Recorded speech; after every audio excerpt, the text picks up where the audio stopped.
Okay, start करने से पहले चैट में एक बार लिख दीजिए अपनी एजेंसी का नाम और अपना लोकेशन, ताकि पता चले कि कौन कौन कहाँ कहाँ से है। एजेंसी का नाम और अपना लोकेशन। यस। किस किस लोकेशन से आप हैं और आपकी एजेंसी का नाम क्या है। डायरेक्टली मेरे पास आएगा चैट आपका। ओके, ये जो पूरा व्हाट्सएप ग्रुप है, ऑल ओवर इंडिया, अलग अलग जगह से एजेंसी ओनर्स हैं। यहाँ पे उत्तर प्रदेश से हैं, यहाँ पे बैंगलोर से हैं। Great great great great. Gwalior MP, click security, SRM security है उत्तर प्रदेश, ईगल सिक्योरिटी है बैंगलोर। तो अच्छी बात यह है कि हम जो चीज डिस्कस करेंगे ये लोकेशन बैरियर के हिसाब से नहीं है, आप कहीं भी इंप्लीमेंट कर सकते हो, राइट। तो पहले बेसिक से स्टार्ट करते हैं, थोड़ा सा जो कॉमन कॉन्सेप्ट्स हैं उसको समझते हैं, फिर आगे बढ़ेंगे। और ये सेशन थोड़ा प्रैक्टिकल होगा, मैं आपको प्रैक्टिकली इंप्लीमेंट करके दिखाऊंगा और आपके साथ भी कुछ चीजें शेयर करूंगा जो आप यहाँ से जब जाएंगे तो उसको इंप्लीमेंट कर सकते हैं। सबसे पहले जो मेरा ऐसा मानना है, क्योंकि मैं कुछ एजेंसीज के साथ काम करता हूँ, वैसे एजेंसीज तो इंडिया में बहुत सारे हैं। I work with some 150 plus agency. और इन एजेंसी से जब मैं शुरू करता हूँ काम करना, तो मुझे ये पता चलता है कि बहुत से एजेंसी में, मे बी 70-80% एजेंसीज में रिक्रूटमेंट प्रोसेस नहीं है, राइट। जैसे मैंने स्टार्टिंग में कहा, it's a reactive process. Client requirement देता है, उसके हिसाब से हम जाके गार्ड्स को हायर करते हैं, गार्ड्स को ढूंढना स्टार्ट करते हैं। अगर आपका साइट 1 तारीख से चढ़ने वाला है, तो आप 10 दिन 15 दिन पहले से मेहनत करना स्टार्ट कर देते हैं। और हर बार ये प्रोसेस फ्रेश होता है। उसके साथ साथ प्रॉब्लम हमें इसमें ये भी आता है, मैंने देखा है कि जब शॉर्टेज होता है, सीजनल शॉर्टेज होता है, जब एग्रीकल्चर का टाइम आता है, शादी का टाइम आता है, या कोई बड़ा फेस्टिवल आता है, और जो स्टाफ है, जो सिक्योरिटी गार्ड है, वो अपने नेटिव प्लेस के लिए जाते हैं, तभी भी इसका प्रॉब्लम हमें फेस करने मिलता है, जहाँ पे कमी दिखती है रिक्रूटमेंट प्रोसेस की। तो उसको हम पहले सॉल्व करेंगे। कुछ इंपॉर्टेंट्स हैं इसके। जैसे मैंने शुरू में कहा कि ये एसेट है। एसेट क्या होता है? जिस चीज से आप आने वाले समय में पैसे कमा सकते हो। सिक्योरिटी बिजनेस में 90-95% आज भी मैन पावर ड्रिवन बिजनेस है। जितना मैन पावर आप डिप्लॉय करोगे साइट पे, हर साल जितने स्टाफ आपके लाइव रहेंगे, अलग अलग जगह पे एक्टिव रहेंगे, उतना आप पैसा कमा पाओगे या प्रॉफिट कमा पाओगे। इसलिए सिक्योरिटी गार्ड का database itself is asset for, right. ये कमाई का जरिया है। और एसेट को मेंटेन करना बहुत जरूरी है। नो मैटर आप किस भी पोजीशन पे हैं, आपके पास 1 साइट है, 2 साइट है, 10 साइट है, या 100 साइट है, आपके पास डेटाबेस होना चाहिए। एक अगर मैं थंब रूल बताऊं जो हम अपने क्लाइंट्स को पिच करते हैं, अगर आपका करंट जो स्ट्रेंथ है वो 100 गार्ड्स का है, आपका करंट स्ट्रेंथ अगर 100 गार्ड्स का है, तो आपका डेटाबेस इसको इंटू 10 कर दो आप। कितना हो गया ये? 1000 लोग का डेटाबेस होना चाहिए। इसका मतलब क्या हो गया? और सिंपल वे में अगर देखें, अगर आपके पास 1000 लोगों का कॉन्टैक्ट डिटेल है, नाम, लोकेशन, किस कंपनी में काम कर चुके हैं, कहाँ पे काम करते हैं, बेसिक डिटेल, किसके रेफरेंस से आए हैं, तो आपको आपकी करंट साइट पे और आने वाले साइट्स पे गार्ड्स की शॉर्टेज का प्रॉब्लम कभी नहीं होगा। तो अगर इन केस आप अभी सिर्फ 100 स्टाफ के साथ चल रहे हैं, तो मेक श्योर करिए आने वाले 1 महीने, 2 महीने, 6 महीने में, एज अ प्रोसेस तो हमेशा ही चलेगा, ये वन टाइम एक्टिविटी नहीं है। आपके पास मिनिमम 1000 लोग का डेटाबेस होना चाहिए, और ये अपडेटेड डेटाबेस होना चाहिए। इंटरनेट का डेटाबेस को मैं ज्यादा वैल्यू नहीं करता हूँ, स्पेशली सिक्योरिटी गार्ड बिजनेस में अभी तक, क्योंकि मेजोरिटी ऑफ जो हमारे स्टाफ हैं वो इंटरनेट पे इतने एक्टिव नहीं है। सेकेंड चीज है, कंपेयर टू पहले से बहुत एक्टिव हैं, लेकिन अब भी लोग वर्ड ऑफ माउथ के थ्रू ज्यादा रिक्रूट करना पसंद करते हैं, क्योंकि उनको बहुत सारी चीजें पता नहीं होती कि काम कैसा होगा, सैलरी कब मिलेगा, एजेंसी कैसी है, ये सारी चीजें एक सिक्योरिटी गार्ड के माइंड में हमेशा रहता है। तो वर्ड ऑफ माउथ थ्रू आपको 1000 लोग का डेटाबेस जमा करना है, as a thumb rule. Second, हमारी industry similar to construction industry है, सिमिलर टू रेस्टोरेंट इंडस्ट्री है, जहाँ पे टर्न अराउंड बहुत ज्यादा है। नो मैटर आप कितनी फैसिलिटी दे दें, आपके गार्ड्स छोड़ के जाएंगे नए अपॉर्चुनिटीज के लिए, इंडस्ट्री चेंज करेंगे, बिकॉज जो बेस लाइन है, जो सैलरी है, वो मिनिमम वेजेस पे काम करता है या उससे भी कम। तो हमेशा आदमी देखता है कि मैं इनकम कैसे बढ़ाऊं, बिकॉज खर्चे बढ़ते हैं, तो वो शिफ्ट करते रहता है, एक एजेंसी से दूसरा, दूसरे से तीसरा, या फिर एक इंडस्ट्री से दूसरा इंडस्ट्री। राइट। तो बाय डिफॉल्ट आपके बिजनेस में गार्ड्स का टर्नअराउंड हमेशा ही ज्यादा रहेगा। इसीलिए जरूरी है कि आपका जो रिक्रूटमेंट प्रोसेस है वो इवेंट बेस्ड ना रहे और कंटिन्यूसली रहे। राइट। हर महीने चले, जैसे हर महीने आपकी बिलिंग होती है, वो तो रुकती नहीं है, हर महीने सैलरी होती है, वो भी रुकता नहीं है। तो हर महीने रिक्रूटमेंट होना चाहिए। इसके दो बड़े नो एडवांटेज मैं आपको बता देता हूँ। एक ये है कि जब आप बार बार रिक्रूट करते हैं, दो आपके पास रिक्वायरमेंट नहीं है क्लाइंट साइड से, बिकॉज आप अपना डेटाबेस बढ़ा रहे हैं। आप मार्केट में जाते हैं और जोर शोर से प्रचार करते हैं कि हमें 10 गार्ड चाहिए, हमें 12 गार्ड चाहिए इस लोकेशन पे, हमें 50 गार्ड चाहिए, हमें 1 गार्ड चाहिए इस लोकेशन पे। इस तरह का जब बार बार प्रचार होता है, तो जो जॉब मार्केट होता है सिक्योरिटी गार्ड्स का लोकल, उसमें आपकी एजेंसी का नाम बार बार आता है कि ये एजेंसी ग्रो कर रही है, इनके पास काफी काम है, और बार बार सुनने मिलता है कि इतने आदमी चाहिए, इतने आदमी चाहिए। तो वहां पे एक आपका मार्केटिंग हो जाता है जॉब मार्केट में। वही एडवर्टाइजमेंट जब आपका क्लाइंट देता है, तो क्लाइंट को भी लगता है कि ये ग्रोइंग एजेंसी है। इसीलिए नो मैटर आपके पास अभी जरूरत है नहीं है, पर आपका रिक्रूटमेंट हमेशा ऑन रहना चाहिए। इसके बाद सिंपल सी चीज है, अगर आपकी हायरिंग कॉस्ट जो है वो कम होगी, तो आपका सेविंग भी होगा, प्रॉफिट बचेगा। क्योंकि एक तरह से हम सिर्फ सिक्योरिटी एजेंसी नहीं चला रहे, हम एक ही बिजनेस में कई सारे बिजनेस चला रहे हैं। एग्जाम्पल अगर मैं दूं, अगर आप कितने लोग जानते हैं इसके बारे में, रिक्रूटमेंट एजेंसीज के बारे में, जो बड़े कंपनीज में अपने स्टाफ को हायर करते हैं और उनके बेसिस पे एक महीने की सैलरी एज अ कमीशन लेते हैं। सुना है recruitment agencies? Right. Recruitment agencies guards को हायर करते हैं, स्टाफ को हायर करते हैं और 1 मंथ सैलरी लेते हैं। पर हमारे बिजनेस में ऐसा नहीं होता। हम एक बार हायर करते हैं, हम उनको मंथली जो भी हमारा मैनेजमेंट चार्ज होता है वो चार्ज करते हैं। तो रिक्रूटमेंट का हम पैसा नहीं लेते हो स्टार्टिंग में। तो उनका भी काम हम कर रहे हैं। सेकंड, पेरोल भी होता है। पेरोल में भी 7, 8, 10% का प्रॉफिट होता है, वेरी करता है कितना मिल रहा है।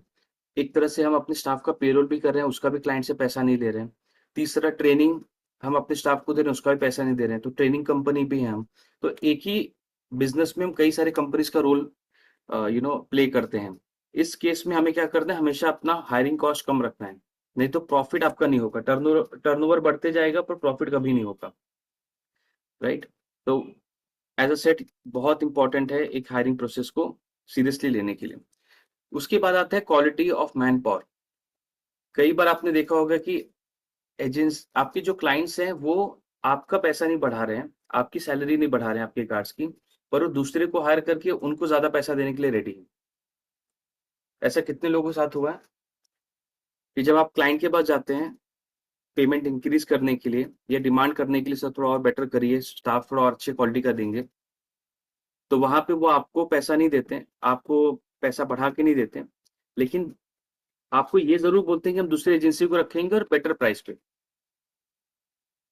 ऐसा हुआ है कभी जब कॉन्ट्रैक्ट हमारा जाता है या इस तरह का चीज? राइट। कई बार हुआ है। इसका सिंपल रीजन क्या है? इसका सिंपल रीजन क्या है, क्लाइंट के मन में एक परसेप्शन है कि आपके मैन पावर की क्वालिटी लो है, या फिर जो भी प्राइस वो पे कर रहे हैं उतने प्राइस पे ही आपकी मैन पावर की क्वालिटी है। बट बीइंग एजेंसी, हमें जिस तरह का पैसा मिलेगा, हम उस तरह के मैन पावर को हायर कर सकते हैं। राइट। अगर हमें कोई 50,000 दे, कोई 1 लाख दे, तो हम एक आईटी बंदा भी वहां पे हायर करके दे सकते हैं। सिंपल है। लेकिन यहाँ पे क्या होगा, परसेप्शन बन जाता है कि ये एजेंसी का जो मैन पावर का क्वालिटी है वो इस लेवल का है, और इस लेवल पे हम इतना ही पैसा देने के लिए रेडी हैं, भले एजेंसी चेंज कर दें। और दूसरे को भी हमें पता है कि वो एजेंसी भी सेम ऐसे ही करेगा, स्टार्टिंग में अच्छा स्टाफ देगा, बाद में बिकॉज पेमेंट इतना लिमिटेड है कि वो अच्छे स्टाफ हायर करके दे ही नहीं सकता। राइट। तो बहुत इंपॉर्टेंट है कि आपकी मैन पावर की क्वालिटी बढ़े। और क्वालिटी बढ़ने का सबसे आसान तरीका क्या है? क्वालिटी बढ़ने का सबसे आसान तरीका क्या है? मेरे पास कुछ ऐसे क्लाइंट्स हैं जो महाराष्ट्र के इंटीरियर में उनका काम है। इंटीरियर में ऐसे बोलूंगा कि सतारा, सांगली, लातूर साइड में काम है। अब वहां पे उनको हमेशा कंप्लेंट रहता है कि यहाँ पे पेमेंट कम है और मैन पावर की क्वालिटी कम है। तो मेरा ऐसा कहना है कि मैन पावर की क्वालिटी कम नहीं है, मैन पावर की अवेलेबिलिटी का प्रॉब्लम है। दोनों का फर्क समझिए पहले, मैन पावर की क्वालिटी और मैन पावर की अवेलेबिलिटी। अगर हमारे पास 10 ऑप्शंस हैं और 10 में से मुझे चूज करना है मे बी से 9 लोगों को, तो मेरी क्वालिटी हमेशा खराब होगी क्योंकि मैं बहुत कम लोगों को रिजेक्ट कर पाऊंगा। वहीं मेरे पास 50 लोगों का ऑप्शन है और उसमें से मुझे 10 लोगों को चूज करना है, तो मैं उसमें से अच्छे लोगों को चूज कर सकता हूँ। सेम एग्जांपल आप देखेंगे गवर्नमेंट जॉब के लिए जब अप्लाई होता है, वैकेंसी बहुत कम होती है, अप्लाई करने वाले बहुत ज्यादा हैं। तो जो लोग चूज करते हैं वो अच्छी क्वालिटी के निकलते हैं वहां पे, मतलब उनके मार्क्स चेक करे जाते हैं, बाकी सारी चीजें, इंटरव्यू प्रोसेस जितना आप कर सकते हैं। वहीं पे अगर लोग ही कम है, जैसे सिक्योरिटी बिजनेस में गार्ड्स की नौकरी करने वाले लोग कम हैं, तो आप जिसको भी, जो भी आपके पास आएगा, जो भी आपको मिलेगा, आप उसको थोड़ा बहुत देखेंगे, डॉक्यूमेंट्स वगैरह चेक करके यूनिफॉर्म पहना के साइड पे चढ़ा देंगे। राइट, ये परसेप्शन क्लाइंट का भी है बाय द वे। तो जहाँ पे मैन पावर की क्वालिटी नहीं है वहां पे बिजनेस सक्सेस नहीं होगा। आप हमेशा उस बॉर्डर लाइन पे काम करेंगे जो रेट क्लाइंट आपको डिसाइड करेगा। तो क्वालिटी बढ़ाने के लिए हमें क्या बढ़ाना पड़ेगा? क्वांटिटी। क्वांटिटी कैसे बढ़ता है? इस तरह से, अगर आपके 100 कार्ड्स हैं एज ऑफ डेट, आपको जाना है अपने कंप्यूटर पे, अपने फाइल में कहीं भी, अब डिजिटलाइज अगर आपने कर लिया तो अच्छी बात है। आपको देखना है कि आपके पास 1000 लोगों का क्वालिटी डेटा है या नहीं, multiply with your current strength. Right, नहीं है तो ये प्रोसेस आपको स्टार्ट करना चाहिए। राइट, अब ये चैलेंजेस में क्या क्या आते हैं? पहले तो हम रिक्रूट कैसे करते हैं? हम रिक्रूट करते हैं अपने सुपरवाइजर्स के थ्रू, अपने मैनेजर्स के थ्रू। फॉर एग्जाम्पल देखिए, मेरे पास रिक्वायरमेंट आया कि 5 आदमी को यहाँ पे साइट पे चढ़ाना है, 5 आदमी को साइट पे हायर करना है। मैं जाऊंगा एज अ बिजनेस ओनर, मैं अपने स्टाफ को बोलूंगा, मेरे पास 5 स्टाफ हैं, 5 स्टाफ हैं, 4-5 गार्ड हैं, सबको मैं बोलूंगा 5 आदमी चाहिए, 5 आदमी चाहिए, आप जाके उनको ढूंढ के लाओ। तो सब लोग जाके मेरे एजेंसी के नाम पे प्रचार करेंगे मार्केट में कि इस एजेंसी में ये रिक्वायरमेंट है, ये बेस सैलरी है, ये पीएफ है, ये वर्किंग आवर्स है, जो भी बेसिक बेसिक डिटेल है। तो मेरे ब्रांड के हिसाब से लोग मार्केट में जाएंगे और लोगों को अप्रोच करेंगे। तो जैसे ये अप्रैल का मंथ है, तो अप्रैल के मंथ में ये एक्टिविटी होगा।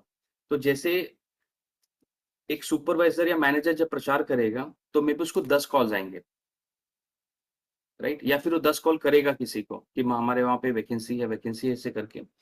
लेकिन 10 कॉल में से, इसको मैं अभी हटा देता हूँ, 10 कॉल में से कितने कॉल्स पे होगा कि उनको हम हायर कर लेंगे? मे बी 1 आदमी को। पर ये जो 9 लोगों को उन्होंने कॉल किया है या 9 लोगों का डेटाबेस उनके पास आया है और एक फोन के सिर्फ लॉग में रह गया है, ये वापस से उस लॉग में घूम जाता है, बिकॉज हमें बहुत सारे कॉल्स आते हैं। राइट, फिर नेक्स्ट टाइम जब नेक्स्ट मंथ, मे बी अप्रैल चल रहा है, मई में वापस हमें रिक्रूट करना पड़े, वापस से हम कॉल करते हैं, तो वापस से बहुत सारे नंबर्स हमारे फोन लॉग में आ जाते हैं और वापस से वो घूम जाते हैं नीचे जा जाके ऐसे। राइट, और ये एक्टिविटी हमें हर बार करना पड़ता है, एवरी टाइम हमें करना पड़ता है, क्योंकि लोगों को रिक्रूट करना है। ओके, और ये डेटाबेस हमारे फोन से निकल जाता है। और इसको अगर आप मल्टीप्लाई करेंगे, आप जिनसे अगर और अच्छे लेवल पे काम कर रही है, तो मल्टीप्लाई कर दीजिए आपके पास कितने सुपरवाइजर्स राउंडर्स हैं, कितने स्टाफ हैं, उतने लोगों का डेटाबेस आप बैठे बिठाए वहां से लूज कर रहे हैं, जिसको आप यूज कर सकते हैं अपने हायरिंग प्रोसेस में। तो ये सबसे बड़ा प्रॉब्लम आता है जब हम मैनुअली इस तरह से काम करते हैं बिना प्रोसेस के। तो कॉल लॉग में जितने भी नंबर्स हैं वो आपके मिस होते जा रहे हैं, मिस होते जा रहे हैं। और अगर इसको मल्टीप्लाई और करेंगे नंबर ऑफ ईयर्स से, जितने साल से आप बिजनेस में हैं, तो आपने कम से कम हजारों लोगों का डेटाबेस ऐसे ही खो दिया, उनको रिकॉर्ड नहीं किया, उनको सेव नहीं किया कहीं पे।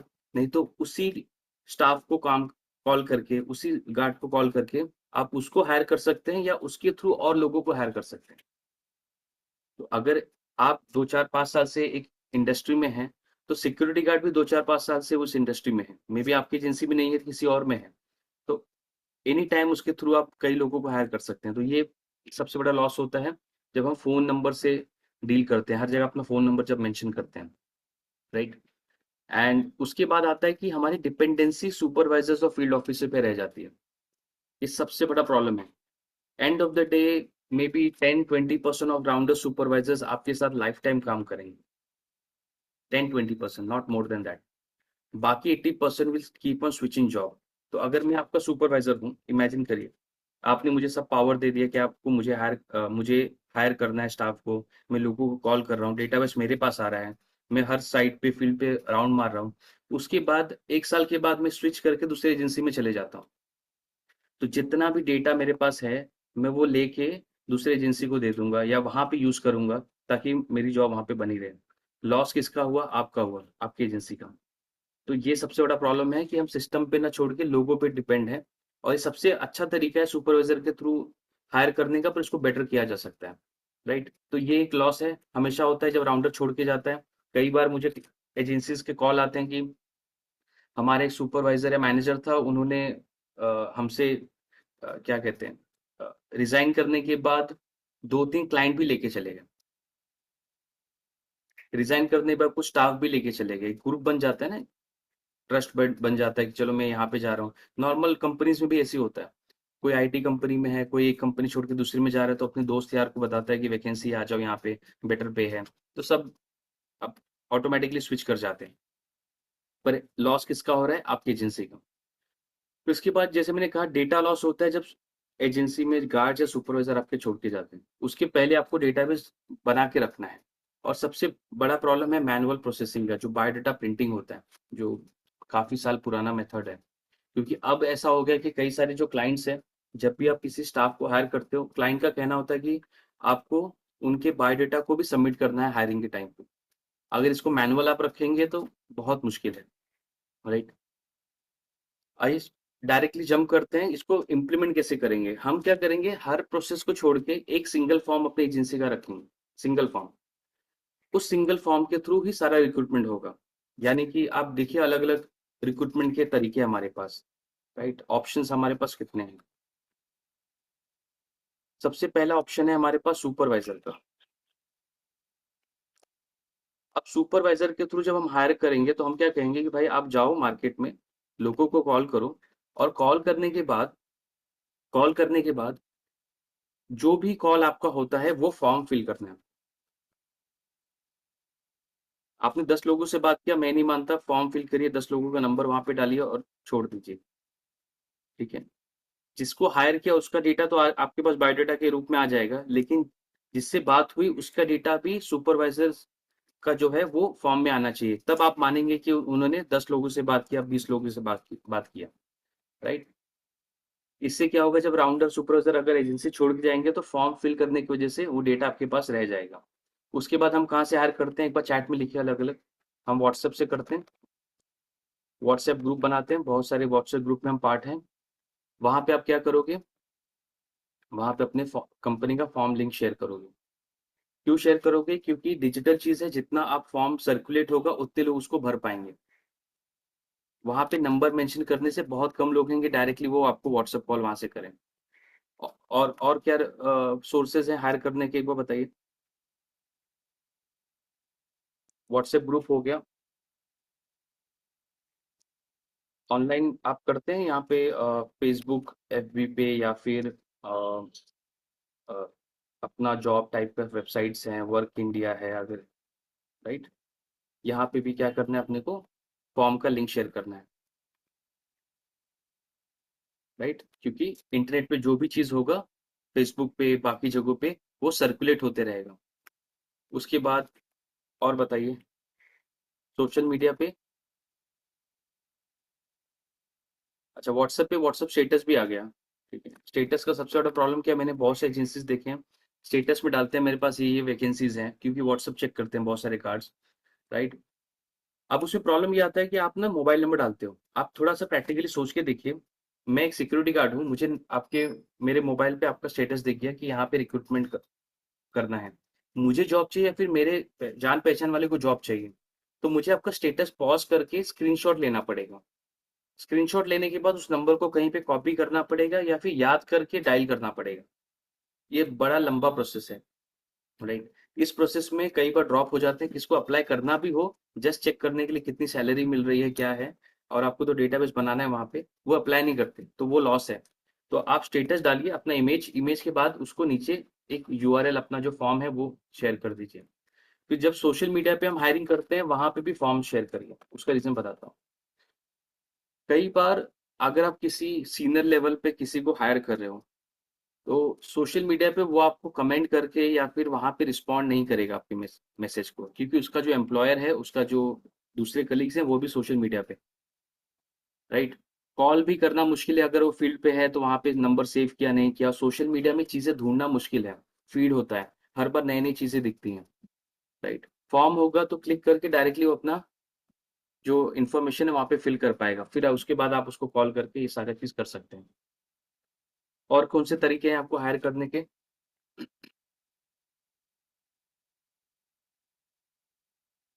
कोल्ड कॉलिंग करते हैं हम।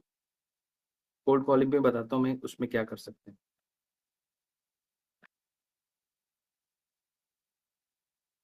राइट। अब ये कोल्ड कॉलिंग से काम हो जाता है, अच्छा खासा हो जाता है। लेकिन अभी देखिए, अगर आपके पास सुपरवाइजर कोल्ड कॉल किसको करता है? जिसका डेटाबेस उसके पास है। मतलब मैं एक सुपरवाइजर हूँ, मेरे पास मैक्सिमम 50 लोगों का कॉन्टैक्ट है, और दूसरा सुपरवाइजर है, मेरा कलीग है, उसके पास 50 लोगों का कॉन्टैक्ट है। तो टोटल मेरे पास 100 लोगों का कॉन्टैक्ट है, राइट। पर उसमें से अगर एक सुपरवाइजर छोड़ के चले जाता है एजेंसी, तो मेरे पास फिर से 50 ही कॉन्टैक्ट बचते हैं।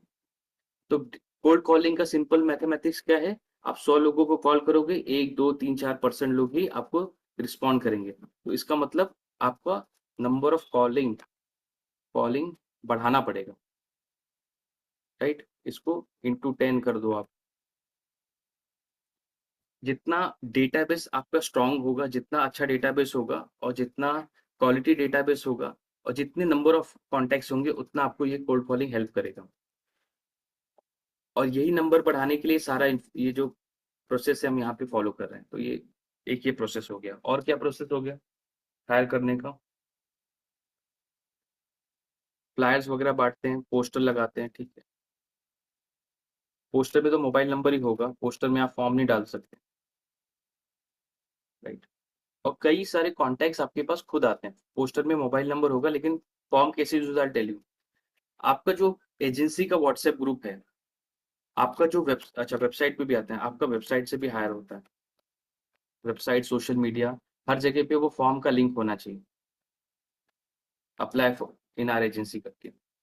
आप पोस्टर में आप मोबाइल नंबर वहां पे डालोगे, कॉल पर्टिकुलर मोबाइल नंबर पे आएगा। उस मोबाइल नंबर अगर आपके पास है या किसी स्टाफ के पास है, उनको कहना है जितने कॉल्स आपको आएंगे, एंड ऑफ द डे आपको फॉर्म फिल करके सबमिट कर देना है। फॉर्म में नाम और मोबाइल नंबर ही डालना है, सिंपल। तो उसका भी डेटाबेस आपके पास बनते रहेगा। और बताइए, एक एक और बताइए, ताकि बहुत सारे ऐसे तरीके हमारे पास। एक हमने सुपरवाइजर मैनेजर देख लिया, WhatsApp group status, online Facebook Instagram, ये सब हो गया। सोशल मीडिया हो गया, कोल्ड कॉलिंग हो गया, पोस्टर अपना खुद का वेबसाइट हो गया। और और कैसे हायर करते हैं हम स्टाफ? एजेंसीज के थ्रू करते हैं। कुछ एजेंसी को आप यूज करते हो कभी? तो एजेंसी का जो डेटाबेस आएगा, उसका भी डेटाबेस आपको बनाना है, फॉर्म फिल करके, या फिर टेबल बना के अपलोड कर देना है, राइट। एग्जाम्पल दूं आपको मैं कैसे ये फॉर्म फिल होगा? वेट अ सेकंड, मैं आपको एक एग्जाम्पल देता हूँ ये फॉर्म फिल कैसे होगा।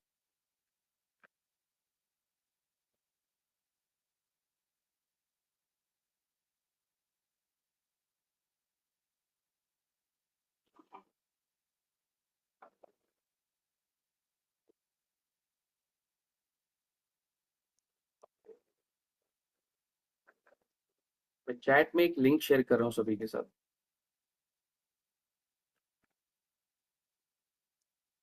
आपको ये लिंक पे क्लिक करना है। ये लिंक आप इमेजिन करिए आपके व्हाट्सएप पे, आपके फेसबुक, आपके वेबसाइट्स, हर जगह पे है। आपको लिंक क्लिक करके एक डमी डेटा इसमें फिल करना है। फिल करने के बाद मुझे बता देना डन करके कि आपने कर दिया।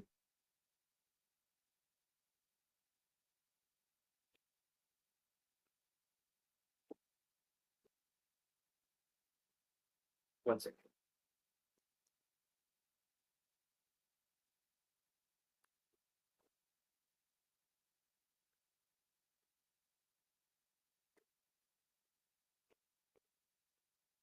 डन, आपने फॉर्म फिल कर दिया ये। इस तरह का फॉर्म आप शेयर करोगे अपने स्टाफ के साथ। मैं बता रहा हूँ इसका प्रोसेस कैसे होगा, रिक्रूटमेंट प्रोसेस कंप्लीट कैसे होगा। यहाँ तो आप सिर्फ डेटा गैदर कर रहे हो।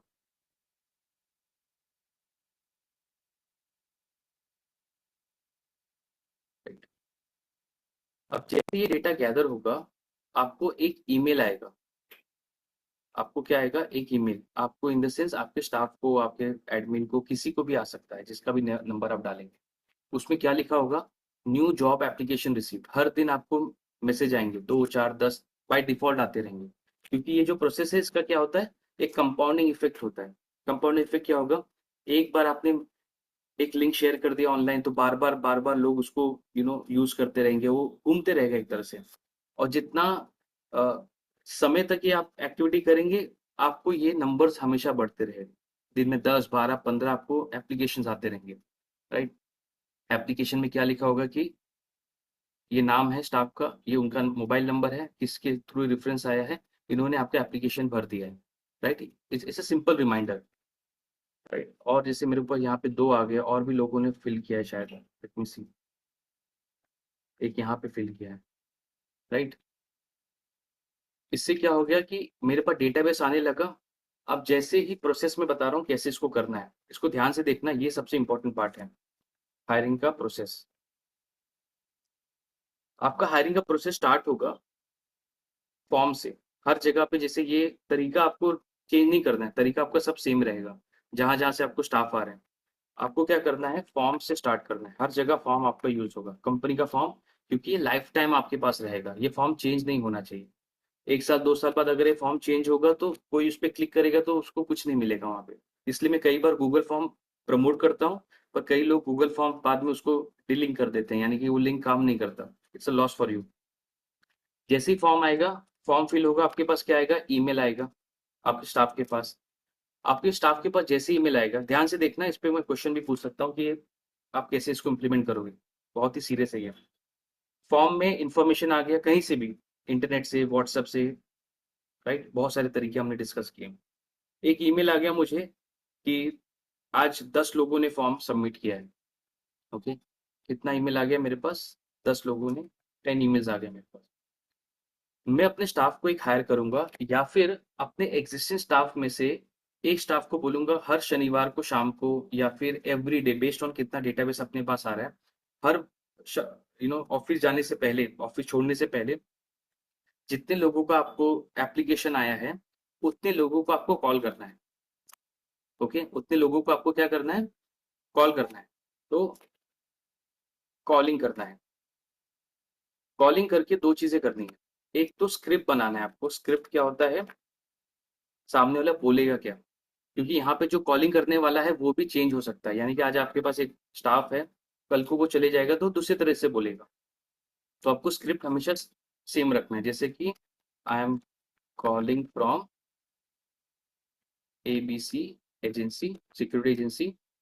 आपने हमारा फॉर्म, उसके बाद आप और भी चीजें यहाँ पे लिख सकते हैं। आपने हमारा फॉर्म फिल किया, आपने हमारे वहां पे अप्लाई किया, आपकी इन डेटा में से ये डेटाबेस मिसिंग है, या आपका पैन कार्ड मिसिंग है, आपका ये मिसिंग है, आप कहाँ काम करना चाहते हो, और बाकी जो इंफॉर्मेशन है। क्योंकि जिन्होंने ये फॉर्म फिल किया, उनको पता है कि स्टार्टिंग में हमने फॉर्म में बहुत ही कम इंफॉर्मेशन मांगा है। हमने नाम, मोबाइल नंबर, लोकेशन से मांगा है, और बेसिक एक दो और डिटेल्स। क्योंकि हमें बड़ा लंबा फॉर्म नहीं बनाना है, कोई भी लंबा फॉर्म भरने नहीं बैठेगा। कम इन्फॉर्मेशन मिल जाए, उसके बाद जो डिटेल्स हैं, आपने पिछला कहाँ काम किया है, आपकी सैलरी क्या है, एक्सपेक्टेशन क्या है, ये सारी चीजें आप फोन पे बात करेंगे। तो आप क्या देंगे? अपने स्टाफ को स्क्रिप्ट देंगे। तो वो क्या करेगा? हर 10 आदमी को कॉल करेगा। पहला स्क्रिप्ट होने के बाद सेकंड स्क्रिप्ट स्टार्ट होगा। ये सेकंड स्क्रिप्ट उसी कॉल में, फिर फर्स्ट कॉल में ही आप क्या कहोगे कि हमारे पास काफी सारे वैकेंसीज हैं, आने वाले 1 महीने में हमारे पास और भी साइट्स आ रहे हैं। कैन यू रिफर मी, हिंदी में करना है, इंग्लिश में करना है, जो भी लैंग्वेज है, रिफर करिए। रिफर मी 2 पीपल।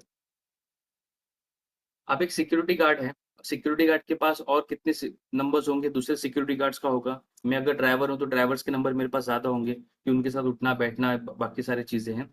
आपको इंसिस्ट करना है कॉल पे सेम स्टाफ इंसिस्ट करेगा, can you refer me 2 people. मैं कॉल मैं कॉल होल्ड पे रख रही हूँ या रख रहा हूँ, और प्लीज आप एक बार नंबर मेरे साथ शेयर कर दीजिए, राइट। और पेन एंड पेपर लेके बैठ जाना है, सिर्फ सिर्फ नंबर नोट करना है, उसका नाम। तो बोलेगा ठीक है, नाम XYZ है, संजय, सुरेश, रमेश, और नाम लिखने के बाद पेपर पे मोबाइल नंबर लिख लेना है। स्टाफ क्या करेगा, थर्ड स्टेप,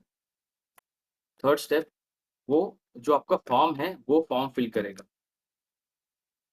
वापस से सेम फॉर्म जो उन्होंने पेपर पे लिखा है, रमेश या सुरेश जो भी है, उनका मोबाइल नंबर।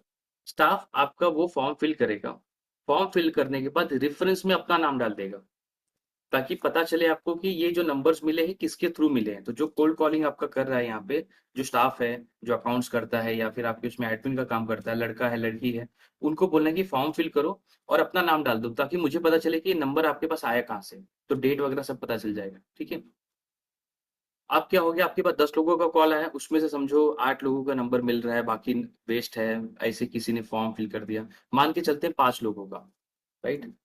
मान के चलते हैं 5 लोगों का नंबर आया, और 5 में से आपको 3 लोगों ने दो दो लोग और रिफर किए, यानी कि 6 और लोग हो गए। ई प्लस आएगा, नॉट इंटू, ठीक है। कितने हो गए, 11 हो गए। ये एक दिन का है, इसको मल्टीप्लाई कर लीजिए आप, ऑल 30 डेज, 26 डेज होता है, लेकिन 30 डेज लीजिए,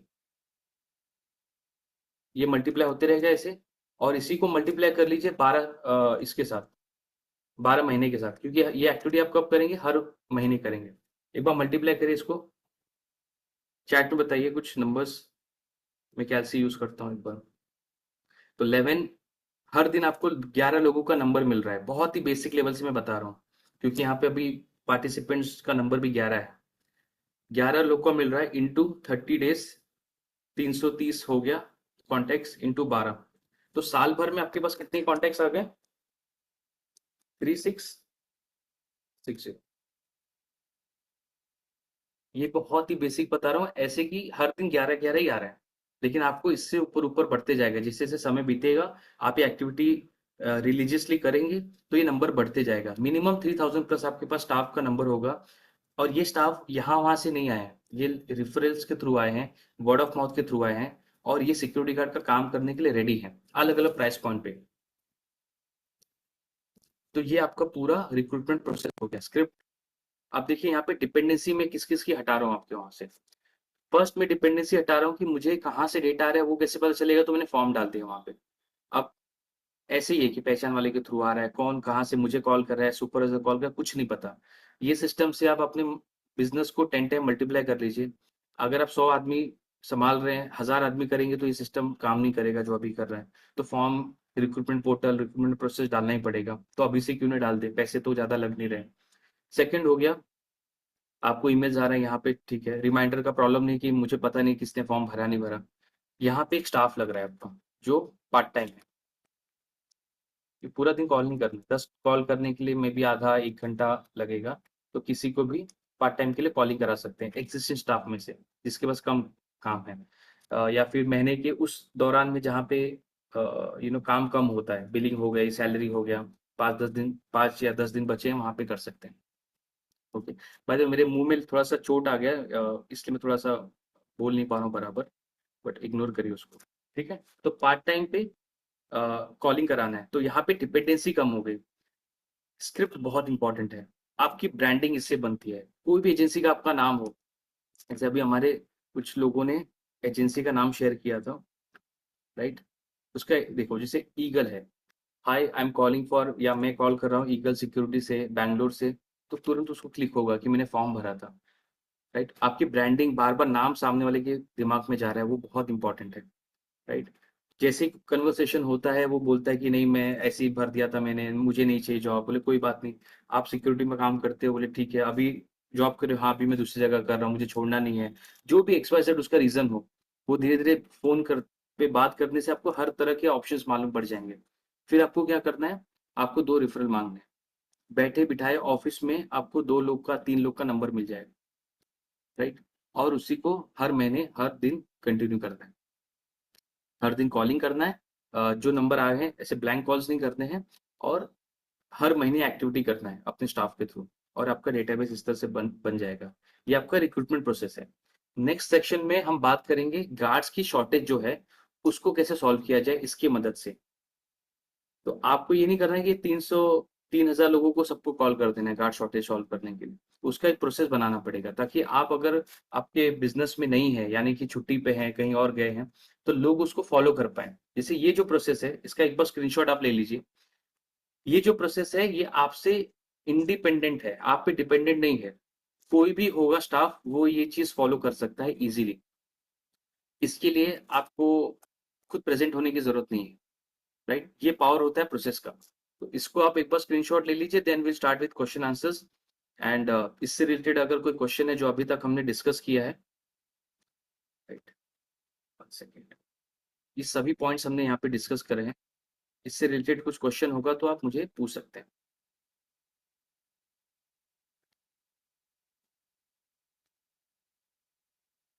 Okay.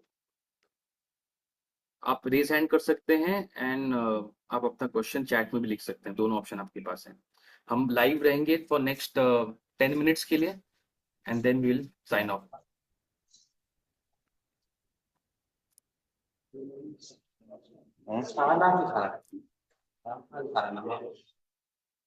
आज ये चीज समझा, आपको रिक्रूटमेंट प्रोसेस समझा कैसे काम करेगा। मैंने फॉर्म का लिंक शेयर किया था, ये मेरे सॉफ्टवेयर का फॉर्म है, पर आप गूगल फॉर्म यूज कर सकते हैं अगर बजट अभी, या फिर बजट से ज्यादा अगर आपको शुरू करना है, बजट का इशू नहीं है बिकॉज मेन बिजनेस हमारा यही है।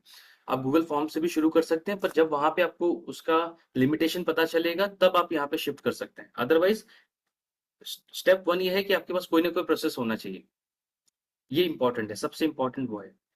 फिर क्या टूल होगा क्या सिस्टम होगा वो सेकेंडरी है, प्रोसेस होना चाहिए। Any question? हाउ नमस्ते। To get yes, Ravi ji पूछ रहे हैं how to get arm guards. Simple, जब आपको आर्म गार्ड्स चाहिए, जो मेरा अंडरस्टैंडिंग है, उसके पहले से आपको ढूंढना है। तो जितने भी स्टाफ आपके हैं उनको, जितने भी डेटाबेस आपने जमा करे सबको कॉल करके बोलना है आपके पास आर्म गार्ड्स हैं या नहीं, आपके पहचान में कोई है या नहीं। क्विकली एक दो दो एक एक मिनट का कॉल करना है। तो वहां से आपको लीड मिलेगा कि किसके साथ बात किया जा सकता है, किसके साथ इंटरव्यू किया जा सकता है। आप अभी तक कोई भी ऐसा पोर्टल इतना स्ट्रांग नहीं बना है जहाँ पे जैसे रिक्रूट Naukri.com है, जहाँ पे व्हाइट कॉलर्स के डेटाबेस आपको मिलते हैं। वहां भी क्वालिटी बहुत ऊपर नीचे होता है, but end of the day ऐसा कोई भी पोर्टल नहीं बना है जहाँ पे आप कॉल करके उन वहां से डायरेक्टली हायर कर लें। और अच्छी बात ये भी है कि आपको वर्ड ऑफ माउथ के थ्रू ही जाना है। तो स्टार्ट आपको डेटाबेस से करना है। तो ये सारी जो है ना, जैसे कई बार आते हैं कि लेडी सिक्योरिटी गार्ड चाहिए, राइट? तो कहाँ से लाएं भाई, हमारे पास तो कोई अभी तक काम नहीं कर रहा है इस तरह का। कोई मॉल है, कोई पर्टिकुलर फीमेल्स का क्लिनिक है, वहां पे लेडी सिक्योरिटी गार्ड चाहिए। तो उसके लिए आपके पास डेटाबेस होना चाहिए। तो ये जो एक्टिविटी हमने बनाया, जब ये आपके पास रहेगा तो हर तरह के गार्ड्स आप हायर कर सकते हैं, right? Any any other question? Hopefully Ravi ji मैंने आपके क्वेश्चन का आंसर किया। कोई काउंटर क्वेश्चन है, यू कैन आस्क स्पेसिफिक। हाँ जी, anyone, any question? Yes Deepak ji, मैंने अपना इस सिस्टम में बहुत मतलब 6 महीने से यूज कर रहा हूँ अपना जो स्मार्ट सुपरवाइजर ऐप का ये जो सिस्टम है जॉब पोर्टल वाला। अभी मेरे पास 400 लोगों का डेटा ऑलरेडी फिलअप है। मैंने एक स्टाफ भी हायर कर लिया है, एक लेडी बिठा के रखा है, वो जो कॉलिंग से आता है तो उनका भी वो डेटा भर देती है मेरे पास। यहाँ पे ऑफलाइन भी जो लोग आते हैं तो उनका एक मैंने फॉर्म रखा है, वो फॉर्म भर के फिर अपने ऑनलाइन भी करके वो फॉर्म अपलोड कर देती है उसमें जो फोटोज खींच के।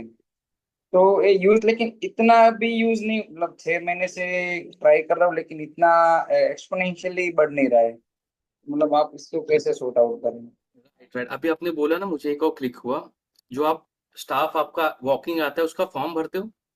हाँ, फॉर्म इसीलिए भरते कि उसमें ना पूरी डिटेल्स है। मैंने वो फॉर्म एक बना के रखा है, मेरा एक फॉर्म है।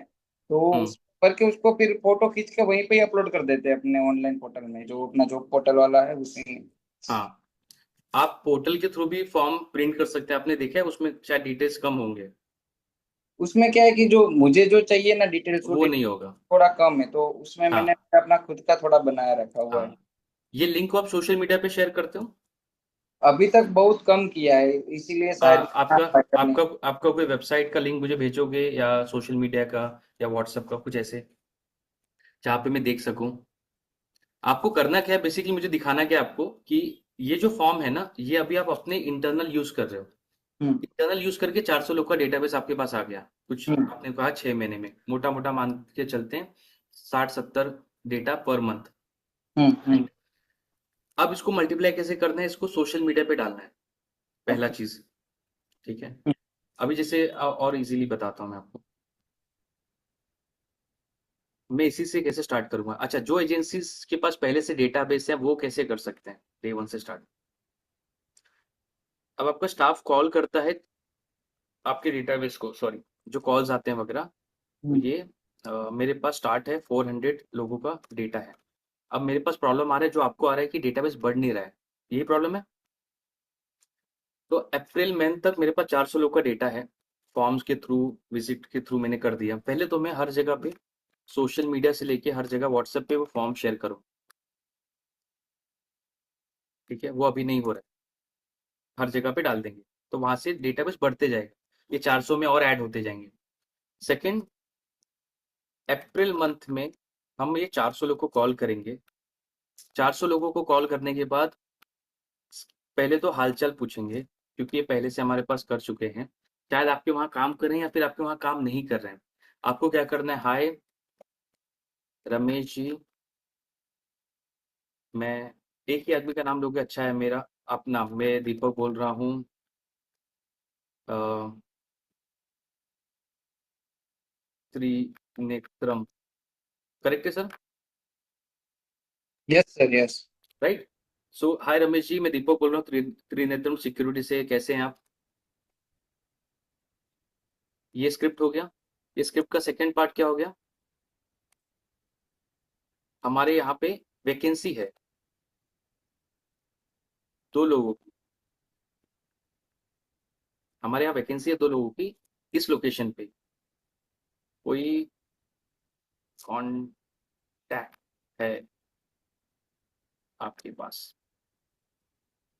अब जैसे उनका आपने नाम लिया, ही फेल्ट कि यार, एक तो रिलेशनशिप बन गया। अब ये जिस बंदे को कॉल कॉल कर रहे हो ना रमेश जी, अगर आपकी एजेंसी में काम नहीं भी कर रहा है पूरी लाइफ टाइम, फिर भी आपको वो अच्छा मानेगा, क्योंकि आप उनको पूछ के चीजें, आप उनसे बात कर रहे हो, उनसे बात उनका नाम ले रहे हो, उनको उनको याद कर रहे हो, that is more than enough.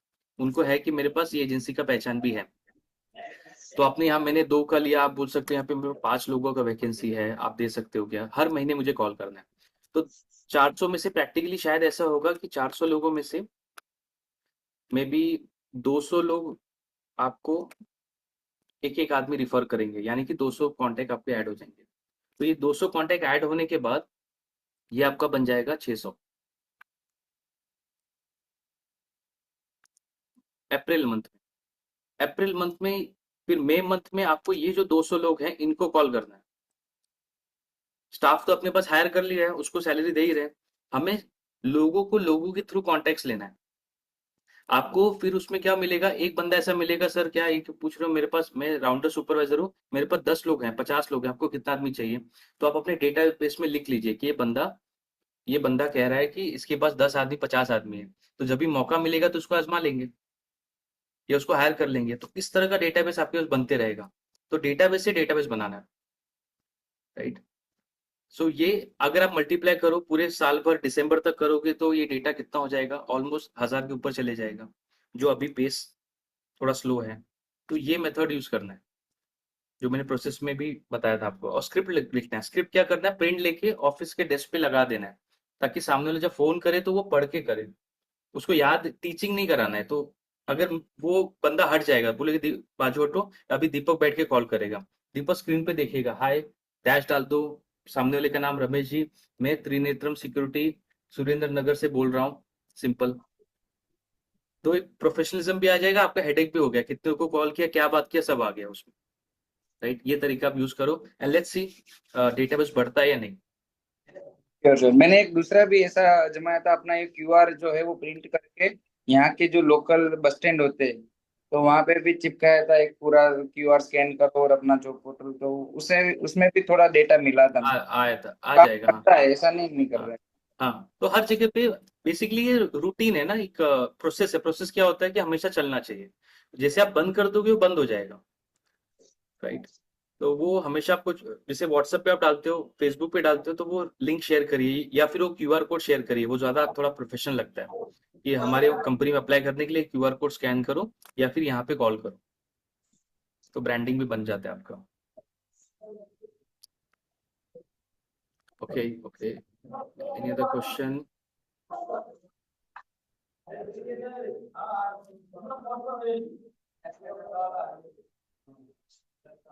अच्छा, क्वेश्चन है, are guards most of the time drink and we do not find and we are not able to find good guards for the low rate clients, ठीक है।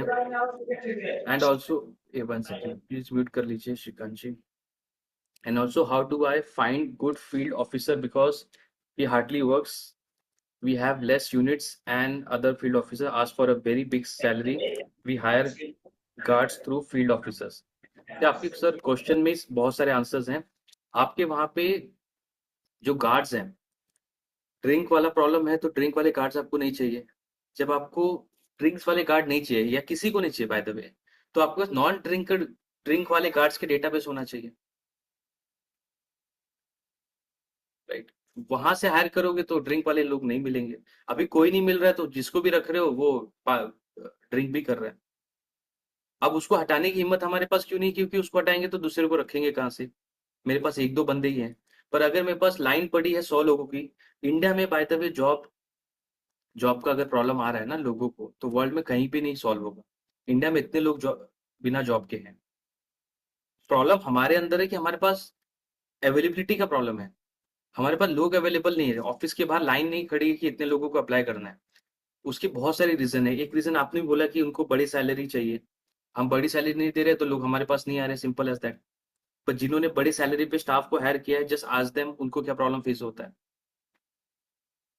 तो problem वहां पे भी नहीं, salary का भी नहीं है, लो कॉस्ट क्लाइंट का भी नहीं है, क्योंकि लो कॉस्ट क्लाइंट्स को सर्व करके ही यहाँ पे हजारों एजेंसीज काम कर रहे हैं। तो कोई ना कोई तो स्टाफ प्रोवाइड कर रहा है ना, अगर हम नहीं कर पा रहे तो दूसरा कोई कर पा रहा है। पर वो कैसे कर पा रहे हैं, बिकॉज उसके पास लोग अवेलेबल है, हमारे पास नहीं है उस रेट पे। तो हर एक रेट पे स्टाफ काम करने के लिए रेडी है। मुंबई जैसे शहर में मेरा एक क्लाइंट है, जहाँ पे 3 सिक्योरिटी गार्ड्स हैं, उनके उनका सैलरी कितना होगा आप सोच भी नहीं सकते हो। 6,000 पर मंथ। और वो वहां पे कम से कम 10-12 साल से काम कर रहे हैं सेम रेट पे। खाना पीना मंदिर से मिल जाता है, 6,000 पूरा बचता है उनका। चाय वगैरह 2 टाइम अच्छा दूध दूध मिलता है, वो अपने हिसाब से रहते हैं। कहने का मतलब वो बिजनेस नहीं हो गया, पर मेरे कहने का मतलब हर रेट पे हर जगह पे काम करने के लिए आदमी अवेलेबल है। द ओनली थिंग हमारे पास वो आदमी अवेलेबल नहीं है। वो अवेलेबल कैसे होगा जब हम उसको ढूंढते रहेंगे, राइट। और जो आपने कहा also, how do I find a good field officer. Field officer ढूंढना तो मैं आपको बता दिया कि आपके पास डेटा होना चाहिए। आप फोन करके बोलेंगे कि हमें फील्ड ऑफिसर चाहिए। गुड और बैड वाला ना, it's all about the process. मेरा ऐसा मानना है, I am not judging, but हमारे कंपनी में किसी को भी गुड और बैड ये करने का प्रोसेस नहीं है। अगर वो रहेगा तो कोई भी आके हमारे पास काम कर सकता है। इसका रीजन ये भी है कि हमारे वहाँ पे जो स्टाफ हायर होते हैं, सुपरवाइजर्स, राउंडर्स, मैनेजर्स, किसी इंस्टीट्यूशन से पढ़ के नहीं आते। यानी कि जैसे कंप्यूटर होता है ना, एक टैली सीखता है बंदा तो टैली का काम करता है, वैसे कोई सिक्योरिटी गार्ड का पढ़ाई करके नहीं आता। जब ऐसा नहीं आता तो वो जो मैं सिखाऊंगा या मुझे मेरे आसपास जो ऑब्जर्व करेगा बाकी कलीग से, बाकी सुपरवाइजर क्या कर रहे हैं, बोल रहे हैं हम राउंड पे जा रहे हैं, कहीं बैठ के चाय पी रहे हैं कट्टे पे, तो वो भी वही करेगा। तो वो आजू बाजू वो डरा हुआ है कि मेरे को जॉब मिला है, मेरे को देखना है। जब शुरू में वो काम करता है, फिर धीरे धीरे वो सीख जाता है कि इंडस्ट्री ऐसी काम करती है। प्रोसेस आपको खुद बनाना पड़ेगा। और एग्जैक्टली वो गुड का जो डेफिनेशन है, एक सुपरवाइजर गुड कब होगा, जब वो साइट पे मिनिमम 3 बार 4 बार राउंड करेगा, डेली का रिपोर्ट मुझे सबमिट करेगा, जहाँ पे गार्ड की शॉर्टेज है वहां पे सॉल्व करके देगा, बेसिक ट्रेनिंग प्रोवाइड करेगा, क्लाइंट से जाके मिलेगा। अगर ये डेफिनेशन आपका गुड का है तो ये आपको अपनी एजेंसी में एज अ प्रोसेस डालना पड़ेगा। फिर चाहे मैं आपके वहां पे काम करूँ या कोई और करे, every one has to do this particular work. ये 4 काम करिए, सैलरी लीजिए, घर पे जाइए। सिंपल एज दैट, एकदम ब्लंट में अगर बताऊं तो ये डेफिनेशन है गुड और बैड का। एंड ये प्रॉब्लम आपको सॉल्व होगा अगर आप शेयर कर सकते हैं रफली आपके पास कितना डेटाबेस होगा, स्टाफ का। Renee ji, if you can share in the chat, जो आपको गार्ड्स का शॉर्टेज हो रहा है, सुपर फील्ड ऑफिसर का, we can handle this also. Meanwhile anyone has any other question? Around 150। आप ऐसे देखो कि जैसे हमारे वहाँ पे भाजी वाला है, मैं हर संडे भाजी लेने जाता हूँ, तो वो हफ्ते में एक बार भाजी लगाता है। तो उसके पास ऑप्शंस बहुत होते हैं, मतलब वो अगर एक पर्टिकुलर भाजी लाएगा, कैप्सिकम लाएगा, तो बहुत सारे कैप्सिकम लाता है। तो लोग ना चुन चुन के लेते हैं। तो सुबह 8 बजे वो लगाता है और लोग ना अपने हिसाब से चूज करते हैं कौन सा अच्छा दिख रहा है, कौन सा प्रॉपर है। और जैसे 11-12 बजता है, जब भाजी निकल जाती है, तो इतने कम ऑप्शन बचते हैं कि सब कुछ दबा हुआ हुआ होता है, कुछ थोड़ा खराब होता है, और लोग वही लेके जाते हैं, उसमें से बेस्ट चूज करते हैं। तो सिंपल है कि भाजी का प्रॉब्लम नहीं, भाजी मार्केट में है, लोग लेके आ रहे हैं, वहां से लोग खा भी रहे हैं, सब अपने वहां पे जा रहे हैं। द थिंग इज हमारे पास अवेलेबिलिटी नहीं है। हमें जो हमारी टाइमिंग ऐसी खराब है कि हमें जो भाजी मिल रहा है वो उस क्वालिटी का नहीं है। तो वैसे हमारे पास जो स्टाफ आ रहे हैं उस क्वालिटी के नहीं है। तो 150 में से आप चूज कर करके कितना लोग कर लोगे अच्छे? एक दो तीन चार। 150 को आने वाले साल में, यानी कि 2025 खत्म होते होते, make a note, make a effort, इसको 1500 कर लेना है, आपने एक जीरो बढ़ा देना है। अब 1500 लोगों को पता होना चाहिए कि आपकी एजेंसी एग्जिस्ट करती है, आप कि राउंडर्स के साथ उनकी बात हुई, या सुपरवाइजर के साथ, या आपके साथ बात हुई है। And then after maybe December 2025 को आप ये नहीं बोलोगे कि मेरे पास राउंडर्स की कमी नहीं। क्योंकि 1500 में से 100-200 तो राउंडर्स होंगे, हर सिक्योरिटी गार्ड को लगता है मैं राउंडर ही हूँ, तो वहां से मिल जाएंगे आपको सब, राइट? तो आपको डेटाबेस बढ़ाना है, 150 इज वेरी वेरी लेस। अच्छा, इसमें आपका स्केल या आपके करंट क्लाइंट कितने हैं उसका भी प्रॉब्लम नहीं है। अच्छा, ये कौन पूछता है? सिक्योरिटी गार्ड ये नहीं पूछता कि सर आपके पास 100 क्लाइंट है तो ही मैं आऊंगा। वो तो पूछ ही नहीं रहा है, वो तो काम पूछ रहा है, उसको भाई एक ही जगह चाहिए। तो उसको बताइए हर महीने मेरे पास जॉब है, कि मेरा काम ही जॉब दिलाना है, मेरे पास लोग होंगे तो मुझे जॉब आएगा, राइट? और जॉब आएगा तो लोग मेरे पास होने चाहिए। इट्स चिकन एग वाला है ना, पहले मुर्गी है कि अंडा है, पैसे वाला है। तो क्लाइंट तो पूछ ही नहीं रहा है एडवर्टाइजमेंट में, सर अच्छा, आपने किसी का एडवर्टाइज देखा है जॉब एप्लीकेशन का, जहाँ पे उन्होंने लिखा हो कि हमारे पास इतनी वैकेंसी है और हमारे इतने साइट्स हैं? क्योंकि कोई पूछ ही नहीं रहा है। तो वाई वेट फॉर, हम क्यों बताना कि हमारे पास, हम जो स्टार्टअप है हमारे पास एक स्टाफ है, दो स्टाफ है, जरूरत ही नहीं उसकी, right? Okay okay, any other question? Will be live for 5 more minutes and then we'll sign off.